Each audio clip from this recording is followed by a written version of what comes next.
This is single-handedly one of the most helpful mental health techniques that we have, and it's called reframing. Simply put, reframing means to look at something from a different perspective. Oh my god.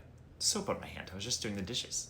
Reframing is so helpful because we actively shift what we are paying attention to. It's a conscious change of focus. When we reframe something, we look at it through a different lens, a more helpful lens. So here's how it works. Take any given situation. The first thing that we want to do is recognize the initial thoughts and feelings that we have toward it. Then we want to ask ourselves, is the way I'm thinking about this thing helpful? And then if not, we want to flip it around and find a more helpful way of looking at this situation. So let me give you an example of how this can look in real life. A very common thought that I have at the end of the day is I didn't get enough done. I wasn't as productive as I wanted to be. I wasn't as successful as I wanted to be. I feel like I failed. Now, these thought patterns are understandable. They reflect that sense of growth and motivation. However, they're not overly helpful. Because these thoughts are negatively focused, they add additional pressure onto how I'm already feeling. And so it doesn't really motivate me more. So instead, what would be more helpful is to flip these thoughts around. So instead of looking at the things I didn't get done, I want to focus on the things that I did get done. So I can say something like, I'm really grateful that I was able to help this client today. Or all those emails that I sent helped to take me to this next direction. So again, we want to first recognize how we're initially feeling and then ask ourselves, is that thought helpful? Then find a way to flip it around to find the more helpful thought.